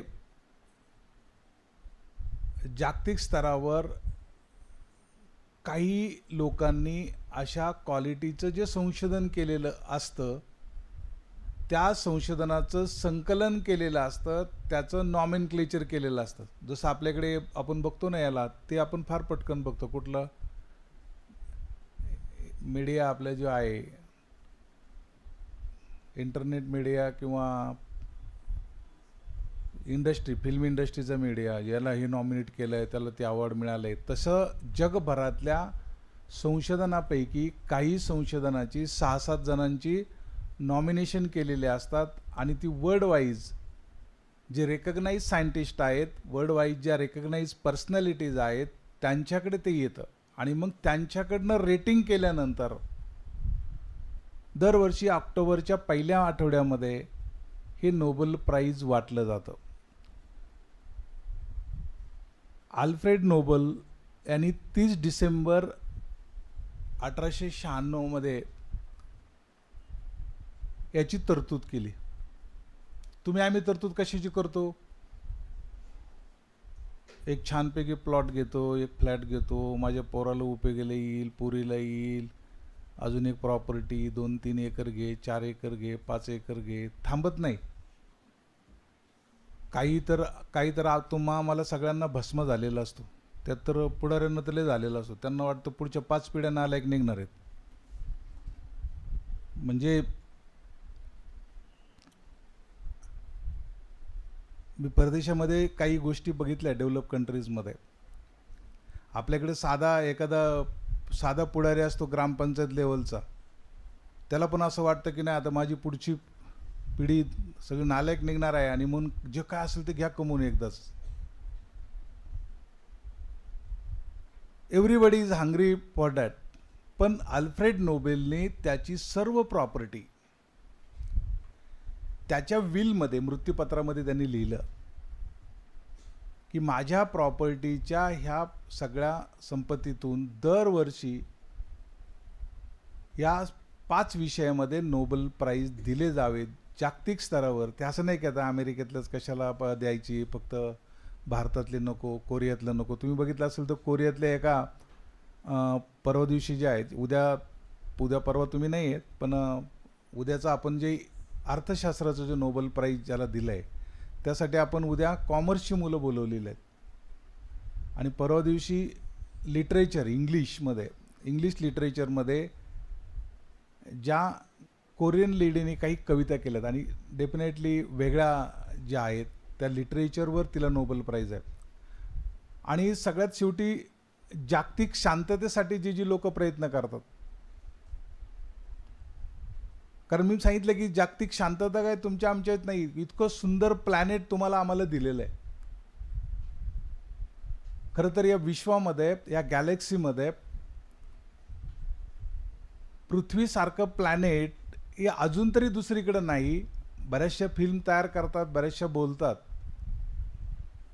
आणि त्या प्लॅनेटवर आम्ही जे राहतो, एव्हरीबडीज म्हणजे सगळ्याचं डॉमिनेशन्स किंवा वर्चस्व तयार करण्यासाठी जी युद्ध चालले जातात. आजही तुम्ही पाहिलं असेल युक्रेन, रशिया, एकीकडे Israel, Egypt, Iran, Iraq, Arabian countries, हे सगळी जी लोक आहेत त्यामध्ये काही लोक जे आहेत ती शांततेसाठी त्यामध्ये प्रयत्न करतात.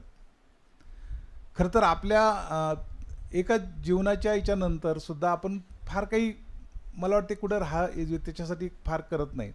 पण अल्फ्रेड नोबेलने या पद्धतीने त्यांनी सांगितलं की माझ्या संपत्तीतून दरवर्षी ज्या लोकांचं संशोधन हे सोसायटीसाठी काहीतरी उपयोगी पडेल अशा लोकांच्या संशोधनाला ह्या 5-6 विषयामध्ये नोबेल प्राईज दिलं जावं.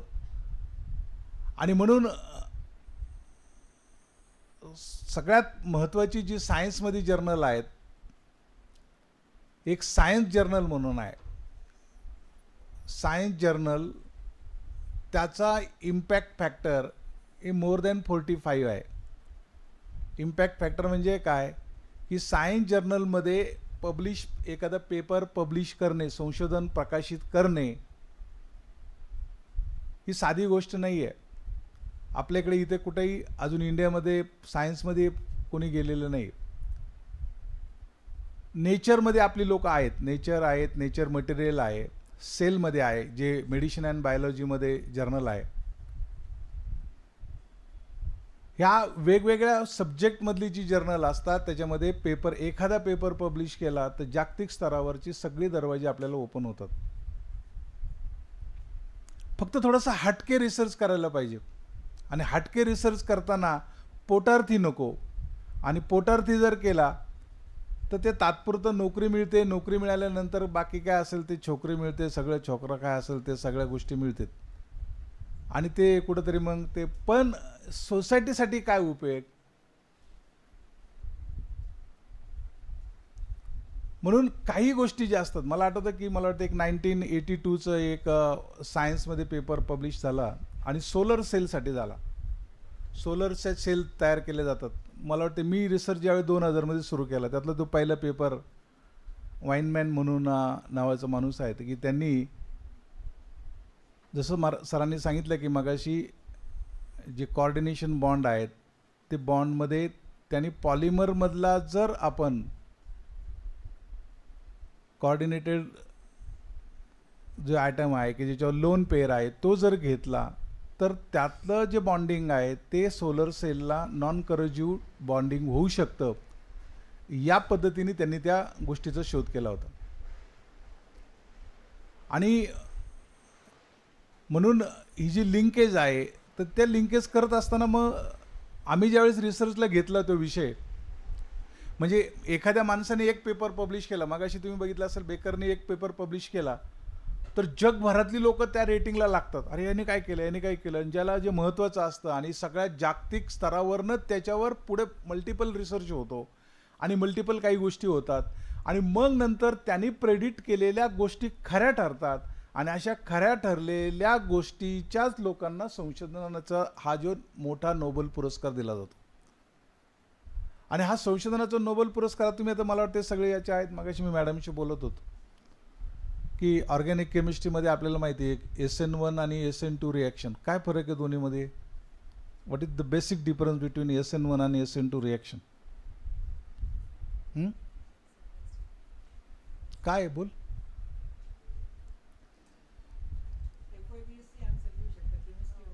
यांनी पण दिला पाहिजे. काय फरक? येस बोल. What is the basic difference between SN1 आणि SN2 रिॲक्शन? सांग ना, तू सांग. काय काय बोल, उभे राहता.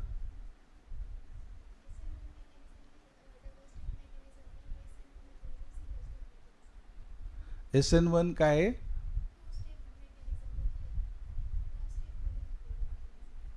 आणि SN2?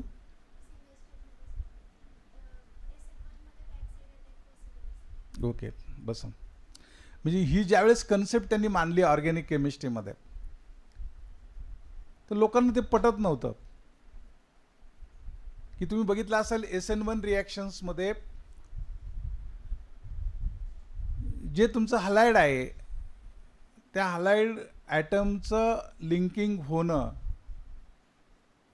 त्या कार्बन कंपाऊंडवर, त्यासाठी इंटरमिडिएट स्टेज, त्याला ॲक्टिवेटेड स्टेट्स म्हणतो आपण, असा एक पर्टिक्युलर कर्व आहे, तर त्या स्टेटसवर ते डेव्हलप करणं आणि ते सांगणं इथपर्यंत सोपं आहे. म्हणजे मगाशी सरांनी सांगितलं की काही गोष्टी प्रेडिक्ट करणं, ॲजम करणं तिथपर्यंत ठीक आहे, पण ते प्रॅक्टिकल अप्रोचमध्ये आणणं, कोडिंग डिकोडिंग त्याचं पॅटर्न करणं हे सगळं सोपं नाही आहे. आणि मग ते करत असताना त्या रिॲक्शन स्टडी करताना त्याचं कॉम्प्युटेशनल बॅकग्राऊंडने जर आपण स्टडी केला रिॲक्शनचा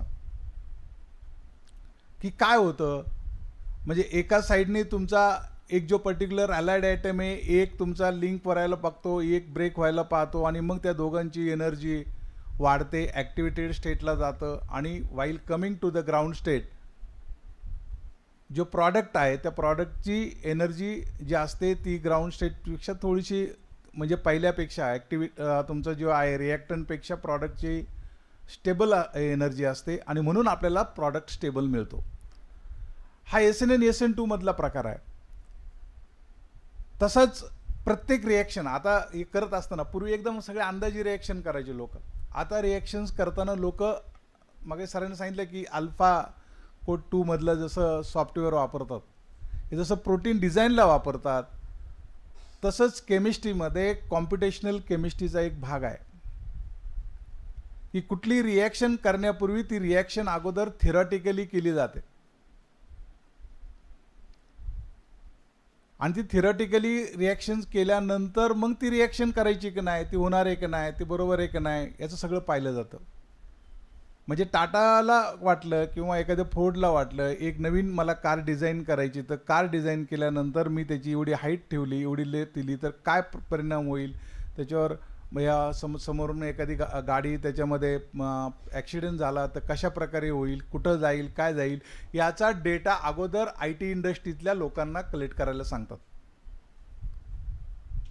की काय चेंज होईल, कशा प्रकारे होईल, त्याचं कॉम्पिटिशनल बॅकग्राऊंड काय, कसे, आणि ते केल्यानंतर डिझाईन केल्यानंतर मग तुम्ही बघितलं असेल ते प्रत्यक्षात बाजारात येण्यापूर्वी किंवा तसंच आज जे आहे रिसर्च करण्यापूर्वी क्वालिटीचा रिसर्च करताना या पद्धतीच्या कॉम्पिटिशनल गोष्टी कराव्या लागतात. खरं तर मी सायन्समध्ये म्हणजे मी सायन्सचा विद्यार्थी जरी असलो तरी बायोलॉजी माझा विषय नव्हता, आणि तो नसल्यामुळं काय झालं की पुढं मला बायोलॉजीचेच मित्र मिळाले. मी ज्यावेळेस प्राध्यापक झालो त्यावेळेस माझ्याबरोबर एक मला आठवतं की ही इज द बायोकेमिस्ट्रीचाच माणूस होता आमचा, आणि तो भट म्हणून होता की तो आत्ता याच्यामध्ये आहे केम हॉस्पिटलला त्या लॅबचा इन्चार्ज होता, आणि तो माझं पार्टनर होतं. आणि माझी क्युरियोसिटी असायची, तो काहीतरी रिसर्च करायचा, तो सगळं सांगायचा, अरे चल चल तुला दाखवतो हे अमायनो ॲसिडचे पॅटर्न कसे आहेत. हे म्हणलं मी नुसतं पाहिलं होतं 11वी-12वीला काय आहे कसं आहे. मग त्यानंतर ते कोडिंग पॅटर्न दाखवायचं, तो त्याचा क्रोमॅटोग्राफिक पॅटर्न वगैरे दाखवायचा. आज आपण बघतो की आज सगळी म्हणजे ॲडव्हर्टाईजमध्ये सुद्धा टेस्ट दाखवतात, प्रेग्नंट आहे का नॉन प्रेग्नंट काय जे म्हणतो ना आपण, ते सुद्धा पॅटर्न. पूर्वीच्या काळी म्हणजे आजीबाई लागायची मोठी. ह्या सगळ्या ज्या गोष्टी आहेत त्या फार इझी कन्सेप्टमध्ये आणून टाकल्यात. म्हणजे मी सांगितलं एक एक्झाम्पल, ॲडव्हर्टाईजमधलं एक्झाम्पल. अशा अनेक एक्झाम्पल आहेत की जी एक्झाम्पल आपल्याला ह्या कोडिंग डिकोडिंगमुळं सगळ्या गोष्टी आलेल्या आहेत.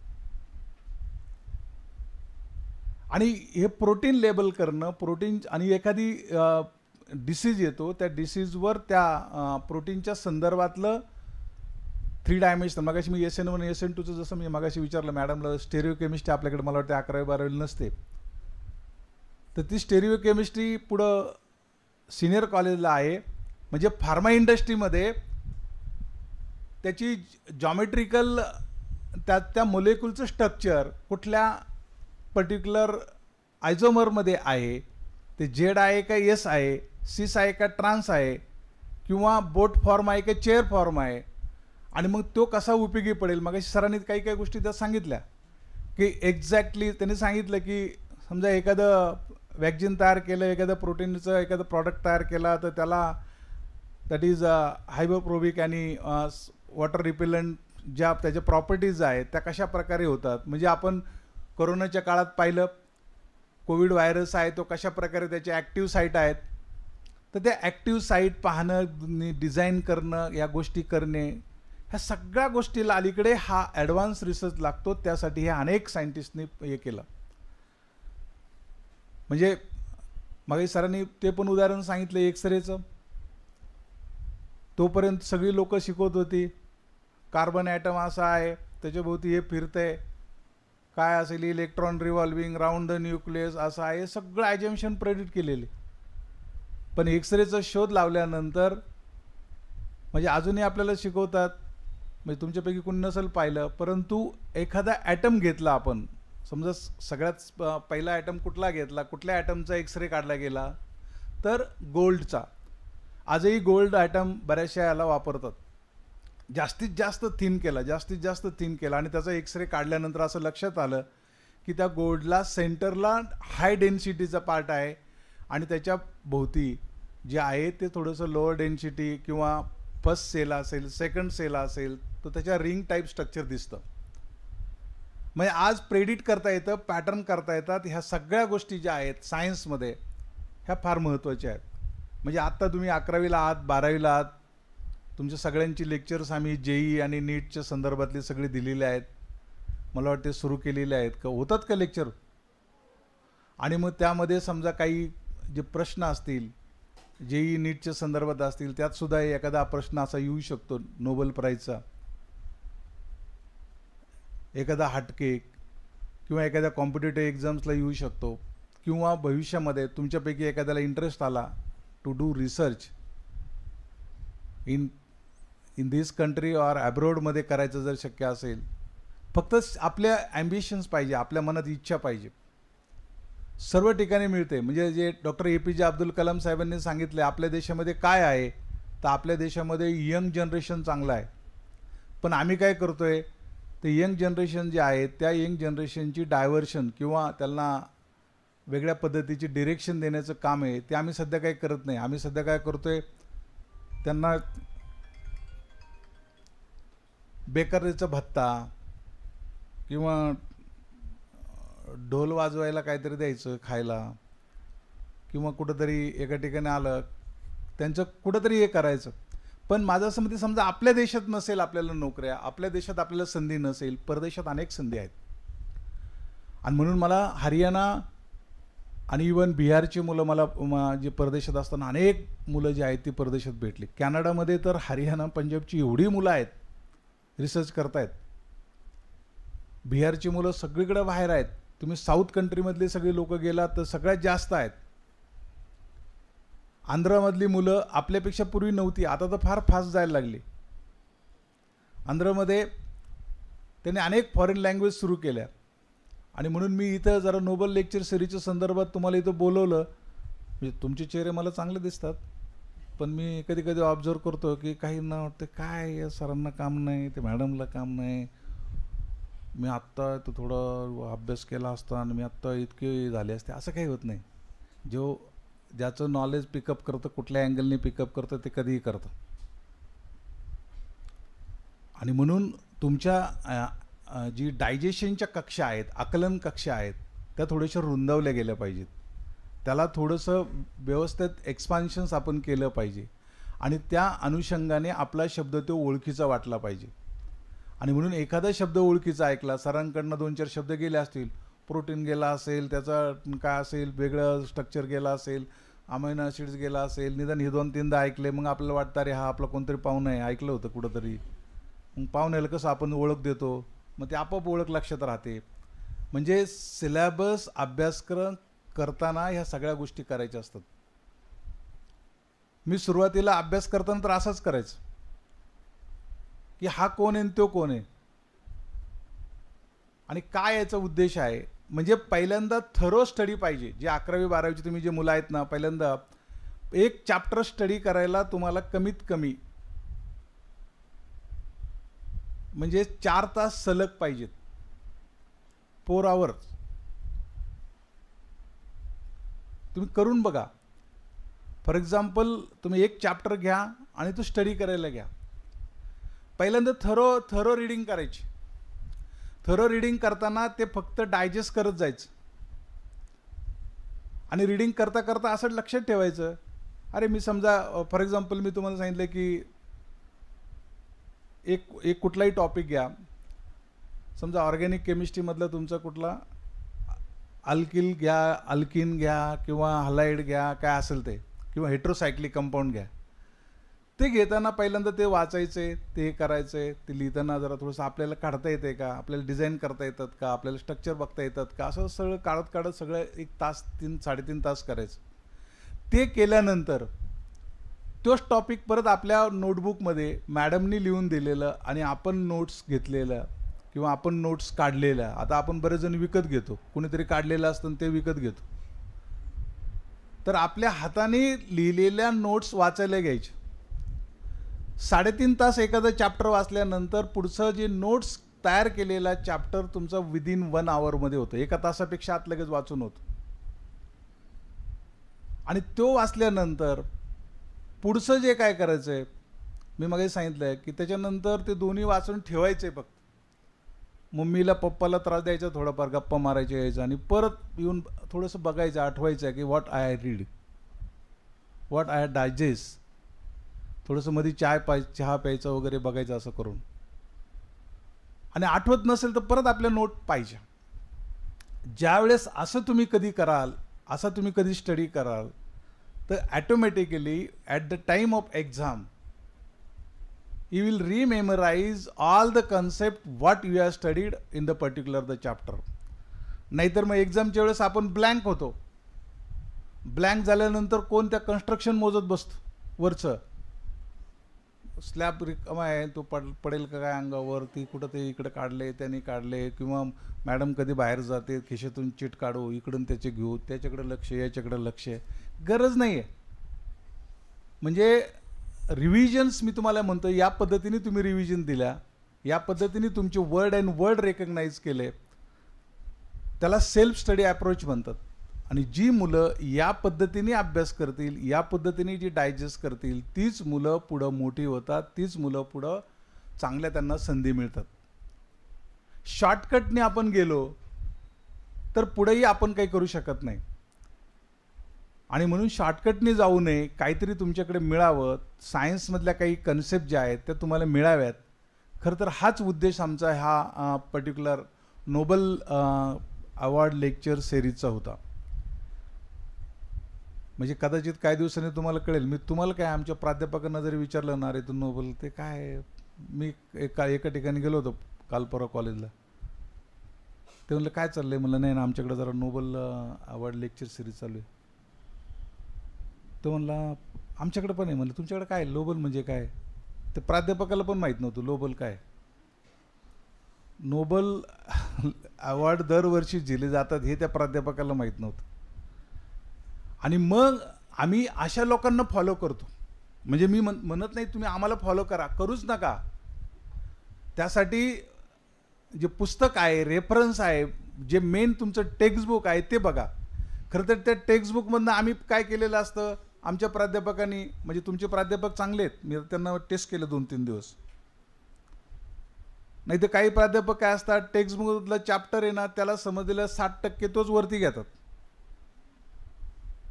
आणि तो 60% समजलेला चॅप्टर तुमच्या पुढे येऊन ओकतात.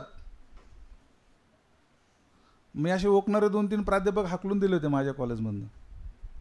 ओकणार म्हणजे काय, असे ते कुठंतरी चिटबीट काढतात असे आणि असे करतात आणि लिहितात, परत बघतात, परत लिहितात, परत बघतात आणि कुठंतरी काही विदाऊट न बघता करतात. ते चुकतात, परत म्हणतात कालचं चुकलं होतं जरा, आज आपण परत दुरुस्त करू. ठीक आहे आपण समजूया, ते पण त्याचं झालं, काय हरकत नाही.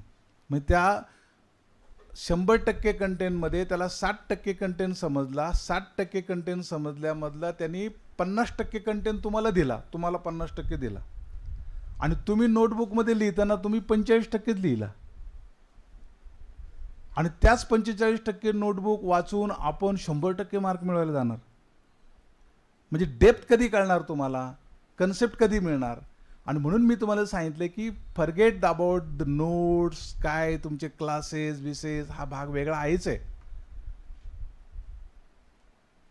पण कधीतरी शिवधनुष्य समजा आता ह्या शनिवार रविवारी मला काय वेळ आहे आणि मला कुठंच जायचं नाही, मम्मीबरोबर जायचं नाही, पप्पाबरोबर जायचं नाही, आणि ह्या शनिवार रविवारी मी केमिस्ट्रीचे 2 चॅप्टर 4 चॅप्टर मी हाताखालून काढणार आहे, वाचणार आहे आणि मी सांगितल्या पद्धतीप्रमाणे करणार आहे. मला खात्री आहे की पुढच्या 3 ते 3.5 महिन्यामध्ये तुमच्याकडच्या चांगल्या नोट्स तयार होतील. आणि डिसेंबरमध्ये ज्यावेळेस तुम्ही प्रिलिम एक्झाम द्याल 12वीच्या, तर डिसेंबरमध्ये परत एक रिव्हिजन होईल, जानेवारीमध्ये परत एक रिव्हिजन होईल, फेब्रुवारीमध्ये एक परत रिव्हिजन होईल. आणि ती जर रिव्हिजन झाली तर मला खात्री आहे की 12वीला तुम्हाला चांगले मार्क पडतील. मग तुम्ही म्हणणार का आता 12वीला मार्क पडत नाही का सर आम्हाला, आम्ही बरंच रिझल्ट आहे. म्हणजे योग्यता मॅडमला विचारलं ते म्हणणार 100% रिझल्ट आहे. खरंच रिझल्ट आहे का होतो प्रामाणिकपणे 100%. प्रॅक्टिकलला इंटरनल किती मार्क असतात मॅडम? 30 मार्क. आम्ही देतो मॅक्झिमम.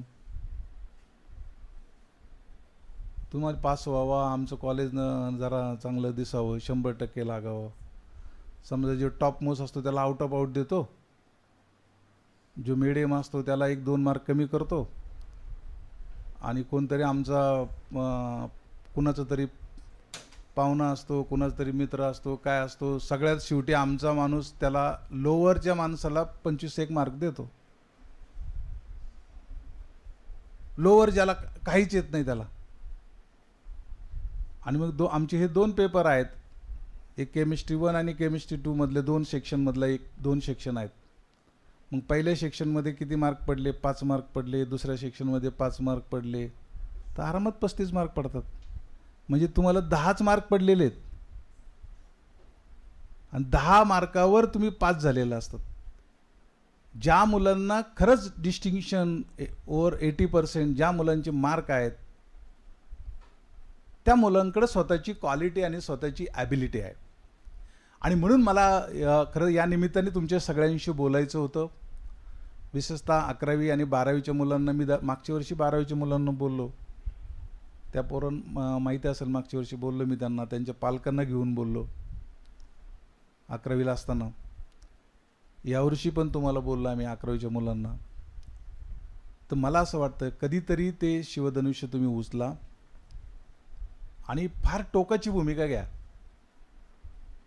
टोकाची भूमिका घ्या म्हणजे एखादं बेडरूम, एखादं टेबल लावून धरा की मी आज मैत्रिणीला दिवसभर फोनच करायचा नाही, काहीच झालं, फक्त जेवायच्या टायमिंगलाच उठायचं, चहाच्या टायमिंगला उठायचं आणि सकाळी उठताना पण एकदम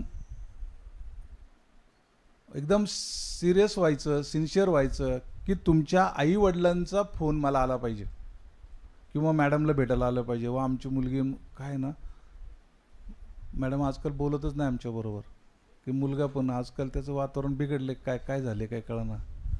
असं ज्यावेळेस आमच्याकडे मेसेज येईल त्यावेळेस मला कळेल की तुम्ही कुठेतरी खडबडून जागे झालायत. You forget about this Nobel lecture series. तुम्ही तुमच्या अभ्यासक्रमातून पुढे जा. Definitely you will get a good way and that will definitely help your career.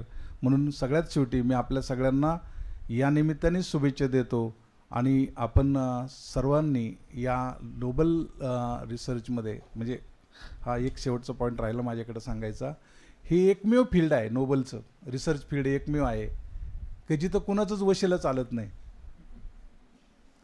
म्हणजे आपले लांडे साहेब आले, मी जर आले प्राचार्य म्हणून माझ्याकडे आलो ना, नाही सर जरा सांगावं, कोण ऐकत नाही. पण ज्याच्याकडे क्वालिटी रिसर्च असेल त्याला जगात कुठेही एंट्री मिळते, कुठेही. म्हणून रिसर्च जर तुमच्याकडे असेल तर जगातल्या टॉपमोस्ट पोस्ट आहेत त्या खाली असतात. Topmost post. मी तुम्हाला परवा सांगितलं की इंडियन इन्स्टिट्यूट ऑफ सायन्समध्ये माझा मुलगा रिसर्च करतो. तिथले त्याच्या सरांना मी विचारलं की काय केलं त्यांनी, तर त्या माणसाचे सलग नेचर आणि नेचर मटेरियलमध्ये जवळजवळ 7-8 पेपर आहेत. त्याला डायरेक्ट तिथं रिक्रुटमेंट केली. म्हणजे तुम्हाला तुमच्याकडे क्वालिटी असेल तर तुम्हाला कुणाची, पंतप्रधानांची पण गरज नाही, मुख्यमंत्र्याची गरज नाही, मंत्र्याची गरज नाही, प्राचार्यांची गरज नाही शिफारसीची. पण जर तुमच्याकडे क्वालिटी काही असेल, रिसर्च क्वालिटी असेल, तर जगभरामध्ये अनेक, म्हणजे अमेरिकेमध्ये तर आहे, अमेरिकेमध्ये तर असं आहे, तेच कदाचित आपल्या देशात येईल, फक्त आपल्या लोकांना अजून कळत नाही. आपल्या देशात अजून राज्यकर्ते तेवढे निर्डावलेले नाहीत, माझा तर नेहमी आरोप आहे त्यांच्यावर. पण परदेशामध्ये सगळ्यात जास्त महत्त्व कुणाला असेल तर रिसर्चरला आहे. काही दिवसांनी ते आपल्याकडे येणार आहे. म्हणजे त्याचा तो जे रिसर्चचा बिंदू जो आहे तो आता ईस्ट एशियन कंट्रीजमध्ये यायला लागला आहे. म्हणजे परदेशामध्ये, जपानमध्ये, कोरियामध्ये, अमेरिकेमध्ये एखाद्या रस्त्याचं उद्घाटन करायचं असेल किंवा एखाद्या बिल्डिंगचं उद्घाटन करायचं असेल तर त्या ठिकाणी प्रोफेसर हाय क्वालिटीचा रिसर्चरला बोलवतात. आपल्याकडं प्रोफेसरला लांब उभं करतात तुमच्याबरोबर आणि साधा कॉर्पोरेटर येतो की जो 9वी नापास असतो आणि त्याच्याकडनं ते करून घेतात. परदेशामध्ये ज्या क्वालिटी आणि रिसर्चरला फार डिमांड आहे, आपल्याकडे पण ते येऊ घातलेलं आहे.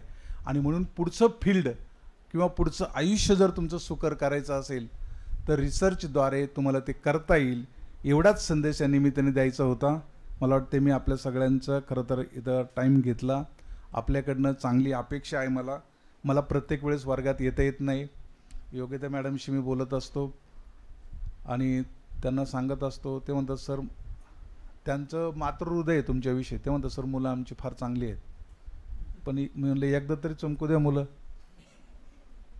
की जे आम्ही चॅलेंज दिले मागच्या 12वीच्या पोरांना नाही, पण मग कोण टाईपला आहेत, कोण अकॅडमीला आहेत. म्हणलं एकदा तरी येऊ दे ना. पण काय 25,000 आम्ही जे बक्षीस ठेवलेले 100 आउट ऑफ 100, ज्या मुलाला 100 आउट ऑफ 100 मार्क्स पडतील त्या मुलांना 25,000 रुपये आपल्या संस्थेतर्फे, आमच्या कॉलेजतर्फे त्या मुलांना आम्ही देणार आहोत. आणि मागच्या वर्षी पण कोणी आला नाही.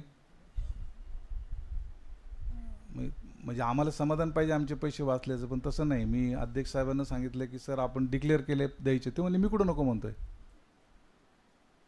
त्यामुळे 100 आउट ऑफ 100 ज्या मुलांना मिळेल त्या मुलांना पर सब्जेक्ट 25,000 रुपये आपल्या महाविद्यालयाकडनं त्या 12वीतल्या मुलांना दिले जाईल, यासाठी आपण कार्यरत राहा, एवढंच या निमित्ताने बोलताना थांबतो. जय हिंद, जय Maharashtra.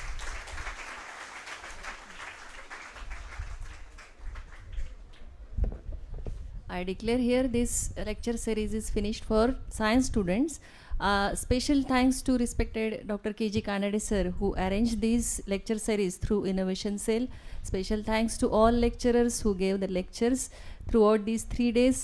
All special thanks to all staff members who cooperated throughout these 3 days, and special thanks to all students who cooperated well by listening all the lectures carefully, and all you are giving us the proper output of these lecture series. Thank you.